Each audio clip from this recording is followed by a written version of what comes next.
Class first year Urdu میں فیض احمد فیض کی دوسری غزل ہے۔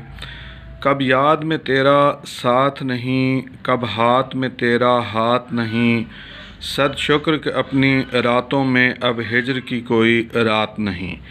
مفہوم ہے عاشق اور محبوب میں دوری کے باوجود دوری نہیں ہوتی کہ عاشق اپنے محبوب کی یاد میں مگن رہتا ہے، اسی طرح اہل دانش اور عوام کے مابین بھی فاصلے نہیں ہوتے۔ شاعر نے شعر میں یاد کے ذریعے سے محبوب سے جدائی کو ملاقات میں بدل دینے کا ذکر کیا ہے۔ عاشق سے ہجر برداشت نہیں ہو سکتا، ملاقات کا دور دور تک امکان نہیں ہوتا، وہ ناچار ہو کر عالم تصور میں کھو جاتا ہے۔ یاد محبوب میں ایسا مگن ہوتا ہے کہ کبھی اس کے دیدار حسن سے لطف اندوز ہوتا ہے تو کبھی اس کی رسیلی آواز سنتا ہے، کبھی اس سے بات چیت میں مصروف ہے تو کبھی اس کے ہاتھ کا لمس اپنے ہاتھ میں محسوس کرتا ہے۔ ساتھ ساتھ ہجر کی اذیت سے نکل کر وصل کی لذت سے آشنا ہونے پر خدا کا شکر ادا کرتا ہے۔ تم میرے پاس ہوتے ہو گویا جب کوئی دوسرا نہیں ہوتا۔ ہجر و وصال کا قصہ ہماری اردو شاعری کا پسندیدہ موضوع ہے۔ جدائی کو دکھ اور ملن کو سکھ سمجھا جاتا ہے۔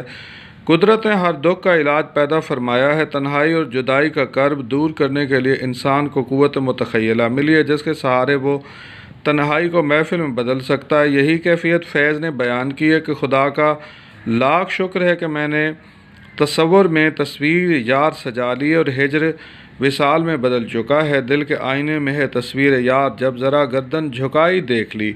فیض راولپنڈی سازش کیس کے الزام میں جیل میں رہے، عوام اور احباب سے دوری کے احساس کو یادوں کے سہارے دور کرتے رہے۔ انہیں وطن سے باہر بھی رہنا پڑا تو وطن اور عوام سے دوری کا کرب حسین یادوں کے ذریعے سے ختم کرتے۔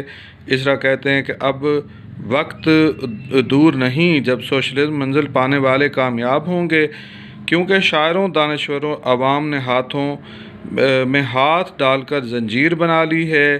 یہ غزل فیض نے ساہیوال جیل میں بیٹھ کر لکھی تھی اور اس میں وہ یہی کہہ رہے ہیں کہ اب عوام میں اور مجھ جیسے دانشوروں میں فاصلے اور دوریاں باقی کچھ بھی نہیں رہا۔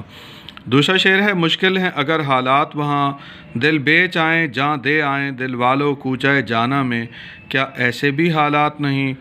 دل و جان سب کچھ محبوب اور عشق کی امانت ہے، قربان کرنے میں کوئی امر مانے نہیں، کوئی رکاوٹ نہیں۔ شاعر شعر میں تمام تر مشکلات اور خطرات کے باوجود محبوب کی گلی میں دل و جان قربان کرنے کا عزم ظاہر کرتا ہے۔ کوچہ جانا تک رسائی عاشق کا مقصد حیات بن جاتا ہے۔ وہ محبوب کے دیدار کے لیے ہر حالت میں اس کی گلی میں جانا چاہتا ہے۔ دوست ناصح بن کر وہاں جانے سے روکتے ہیں کہ دل و جان ہار جاؤ گے، مگر عاشق کا دل اور اس کی جان محبوب کی امانت ہے، اسی لیے وہ کہتا ہے کہ میں اپنی یہ قیمتی ترین دولت محبوب پر اسی کی گلی میں قربان کرنا چاہتا ہوں۔ بقول مرزا غالب، ہاں وہ نہیں خدا پرست جاؤ وہ بے وفا سہی، جس کو دین و دل عزیز اس کی گلی میں جائے کیوں۔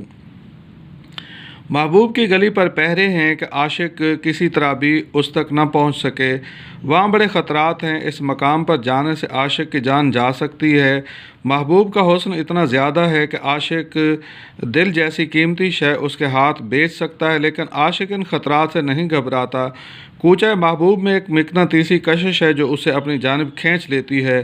واحد دیوانگی شوق کہ ہر دم مجھ کو آپ جانا ادھر اور آپ ہی حیراں ہونا۔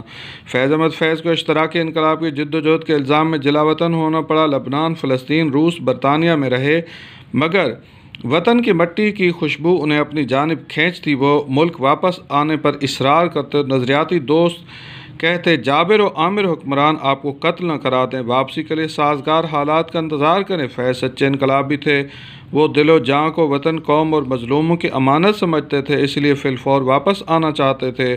زندگی اتنی غنیمت تو نہیں جس کے لیے عہد کم ظرف کی ہر بات گوارا کر لیں۔